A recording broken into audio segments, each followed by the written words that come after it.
Praise the lord, హల్లెలూయా. దేవునికి స్తోత్రం.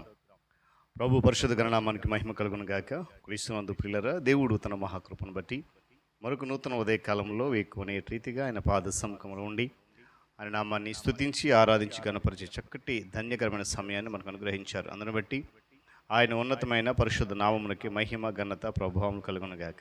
క్రీస్తునందు ప్రియులైన దైవజనులు, స్నేహితులు, విశ్వాసులు, సహోదరులు, ఈ కార్యక్రమాన్ని వీక్షిస్తున్న ఆత్మీయులందరికీ మన రక్షకుడైన యేసయ్య శక్తిగల నామంలో ఉదయకాలపు శుభములు మరియు వందనాలు తెలియజేస్తాను. మీరంతా బాగున్నారు కదండి? చాలా సంతోషం. రండి, ఈ దినం కూడా మిమ్మల్ని ప్రేమతో ఆహ్వానిస్తూ ఉన్నాం. అనుదిన అభివృద్ధి ఉదయకాలపు ధ్యానాలు ఉన్నటువంటి ఈ ఆధ్యాత్మిక కార్యక్రమంలో నాతో పాటు పాలిబాక్సులు కండి వాక్యాన్ని ధ్యానించి దైవాశీర్వాదాలు పొందండి. బైబిల్స్ దగ్గరలో ఉన్నాయి కదా, తెరచి చూడండి. లేని పక్షాన్ని చదివే మాటను విని గ్రహించండి. వాక్య ధ్యానంలో పాలిబాక్సులు కండి. నేటి దిన ధ్యాన వాక్యంగా 119వ సంకీర్తన 50వ చరణాన్ని చదువుతూ ఉన్నాను. నీ వాక్యము నన్ను బ్రతికించి ఉన్నది, నా బాధలో ఇదే నాకు నెమ్మది కలిగించున్నది.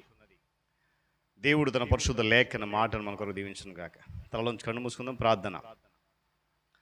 మహోన్నతుడ, మహాగణుడ, సర్వాధికారి, స్తోత్రాలు, శక్తిమంతుడ, వందనాలు.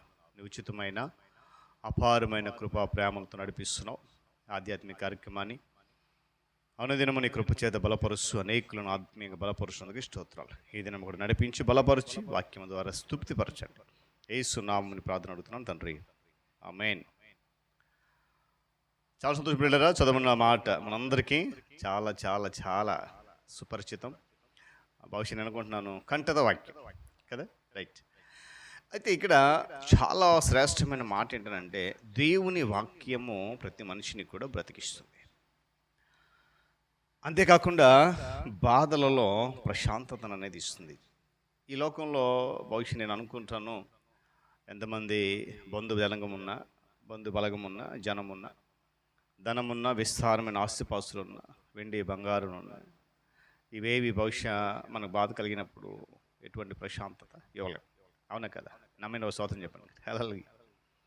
కానీ దేవుని వాక్యం మాత్రము నువ్వు బాధపడిన ప్రతి క్షణము కూడా నీకేం చేస్తుందంటే ఆదరణ లేక నెమ్మదినిస్తుంది.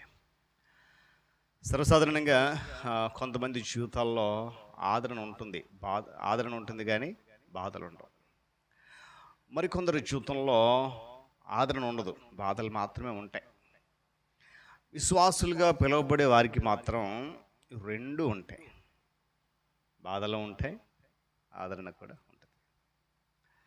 ఎందుకంటే విశ్వాసులుగా పిలువబడుతున్న ప్రతివారు బాధాకాల సమయంలో, శ్రమ కలిగినటువంటి సమయంలో వారికి ప్రశాంతత, ఆదరణ, నెమ్మది ఇచ్చేది ఏదైనా ఉంది అని అంటే అది కేవలము దేవుని మాటలు మాత్రమే. ఏ కష్టము కూడా పూర్తిగా తుడిచిపెట్టుకోలేని సజీవమైనటువంటి నిరీక్షణను అవి ఇస్తాయి దేవుని మాట. దేవుని పిల్లలు లేక దేవుని ప్రజలను హేళన చేయడానికి, వారిని వెక్కిరించడానికి గర్విష్ఠుల యొక్క ఉద్దేశం ఏంటంటే, వారు నడుస్తున్నటువంటి త్రోవ మంచిది, వారు వెళుతున్న మార్గము సరైనది, వారు చేసే పనులు ఉన్నతమైన కనుక వాటి నుండి వీళ్ళనంత త్వరగా వారిని ఏం చేయాలంటే మళ్ళించాలి. అది వారి ప్రయత్నం. కానీ వారి ప్రయత్నాలన్నీ కూడా వ్యర్థమే. ప్రతి పరీక్షకు, ప్రతి కష్టానికి మనము గనుక సరైన దృష్టితో చూడగలిగితే, వెదకగలిగితే దేవుని మాటలలో మనకు ప్రశాంతత అనేది, ప్రోత్సాహం అనేది లభిస్తాయి. ఒకవేళ మనము స్థిరంగా నిలబడలేక ఏమండి ఆ పరీక్షలు వచ్చినప్పుడు, కష్టం వచ్చినప్పుడు కృంగిపోతే దేవుని మాటలు ఇచ్చేటువంటి ఆ ప్రశాంత నెమ్మది మనం పొందుకోలేమండి. మనుషుల యొక్క వేళాకోళం, గర్విష్ఠుల యొక్క ఆలోచనల మనకు బాధ కలిగించిన, కష్టం కలిగించిన, శ్రమ కలిగించిన, మనము దేవుని వాక్కులోను ఆయన కృపాభరితమైన లక్షణాలను, ఆయన విధి విధానాలను జ్ఞాపకం చేసుకోవడంలో మనలను మనము ధైర్యపరచుకోవాలి. దేవుని స్తోత్రం చెప్పండి గట్టిగా, హల్లెలూయా. చూడండి, చాలా సందర్భంలో మనకు నిద్ర పట్టిన రాత్రులు ఉంటాయి, కలత చెందిపోతూ ఉంటాం. ఆ సమయంలో మన కష్టాలు, విషమ పరీక్షలు తలంచుకుంటూ బాధపడుతూ ఉంటాం. కానీ ఆ విధానంలో కాకుండా దేవుని దయగల మాటలను లక్షణాలను ధ్యానించుకుంటే అది ఎంతో ప్రశాంతత అనేది ఇస్తుంది. దేవుని స్తోత్రం చెప్పండి గట్టిగా, హల్లెలూయా. పరిహాసాలు కానీ హింసలు కానీ ఏమండి దేవుని వాక్కు నుంచి మనల్ని ఎప్పటికీ మళ్ళించలేవు. గట్టిగా స్తోత్రం చెప్పాలి, హల్లెలూయా. మనకు వచ్చేటువంటి బాధలు మనకేమీ పాఠాలు నేర్పించకపోతే, ఆ శ్రమ ద్వారా ఆ కష్టము ద్వారా మనం పాఠము నేర్చుకోకపోతే, మనల్ని మరింత మంచివారుగా చేయకపోతే, వాటి వలన మనకు ఏమి ఉపయోగం లేదు అనేటువంటి విషయాన్ని కూడా ఈరోజు జ్ఞాపకం చేస్తాం. అలా చేస్తే అవి మనకెంతో లాభదాయకం.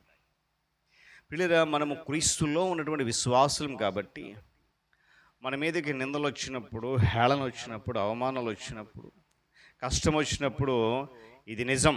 ఏమండి, ఇతర కారణాల వలన నిందలు వస్తే, ఇతర కారణాల బాధ కలిగితే అది ధన్యత కాదండి. క్రీస్తు మనలో ఉన్నాడు. ఆయన కనుక బాధలను సహించడం అనేది క్రీస్తు కొరకు నిందల పాలవడం అంతా ఇందుకు రుజువు. మనము అటు దిశలో ప్రయాణం చేయగలగాలి. కీర్తనకారుడు ఎందుకు రాశాడంటారు ఈ మాటలు? నీ వాక్యం నన్ను బ్రతికిస్తుంది అయ్యా. బహుశా నేను చనిపోయిన స్థితిలో ఉన్నానేమో, మరణకాలం ఉన్నానేమో, అయినా నన్ను వాక్యమే బ్రతికిస్తుంది. పిల్లలు, దేవుడు మనందరినీ కూడా పిలుచుకున్నాడు. ఆయన పిలిచినప్పుడు మంచి చేసినందువలన బాధలు అనుభవించడం కూడా ఆ పిలుపులో భాగమే. ఈ విధంగా బాధలు పడిన వారిలో యేసుక్రీస్తు ప్రభు వారి గొప్ప ఉదాహరణ మనకి. ఆయన లోకానికి వచ్చి మంచిది తప్ప మరి ఏది కూడా ఆయన చేయలేదు, కానీ మనందరికంటే ఎక్కువ ఆయన బాధపడ్డాడు. అయినా కూడా సడలని నమ్మకం, సడలని విశ్వాసం, సడలని ధైర్యం, తండ్రికి విధేయుడై ఆయన ఇచ్చేటువంటి ప్రశాంతతను పొందుకున్నాడు. కనుక ఉదయకాల సమయంలో పిల్లరా, దేవుని వాక్కు మనకిచ్చే ప్రశాంతత, ఆ నెమ్మదిని, ఆదరణ పొందుకోవడానికి సిద్ధంగా ఉన్నావా? ఎప్పుడైనా దావీదు పలికినట్లు, అయ్యా నీ వాక్యం నన్ను బ్రతికిస్తుంది, నీ వాక్యం వల్లనే బ్రతుకుతున్నాను, నీ వాక్యం నన్ను నడిపిస్తుంది, నాకు బాధ కలిగినప్పుడు, శ్రమ కలిగినప్పుడు, నింద కలిగినప్పుడు ఇదే నాకు వెళ్ళలేనటువంటి నెమ్మదినిస్తుంది అని ఎప్పుడు చెప్పగలిగమా? ఒకవేళ ఇప్పటివరకు చెప్పకపోతే ఈ దినం చెప్పమని వాక్యం నాకు గదిస్తుంది. చెప్పుదాం, ఆ బాధ నుండి విడుదల పొందుకుందాం, నెమ్మది పొందుకుని ప్రభుని స్తుతిద్దాం. దేవుడి మాటలు మన కొరకు దీవించును కాక. తాళంచి కన్ను మూసుకొని ప్రార్థన చేద్దాం. ప్రేమ కలిగిన తండ్రి, వందనాలు.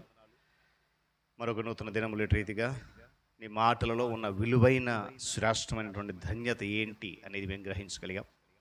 ఈ మాటల ద్వారా, మాటలు వింటున్న వారి హృదయాల్లో, వారి మనస్సులో, వారి కుటుంబాల్లో, వారి వ్యక్తిగత జీవితంలో, ఆత్మీయ జీవితంలో ఏమైనా ఇలాంటి బాధలు, కష్టాలు, నెమ్మది ఉంటే అవి తొలగించగలిగిన వాడు నీవే, సమర్థుడవు నీవే అని గ్రహించడానికి ఈ మాటలు మనకి వినిపింపజేశావు. నేను కానీ మాట్లాడాను, కానీ ఆ మాటలు నీవి, మనుషులను బలపరిచేవి నీ మాటలు. మనుషులు కాదు, కానీ ఆ మాటలు నేను మాట్లాడినప్పటికీ ఆ వాటి ద్వారా కార్యము చేసేది మీరు. నీ సహాయం గురించి ఎట్టి బాధలు ఉన్నవారినైనా నీ చిత్తమతి నూతన దినం అంతట్లో వారందరినీ విడిపించి సంపూర్ణ నెమ్మది, ప్రశాంతనిచ్చి స్థిరపరచమని, మీరే ఘనత పొందమని క్రీస్తు వారి శ్రేష్టమైన నామములు అడుగుతున్నాను తండ్రి, ఆమేన్.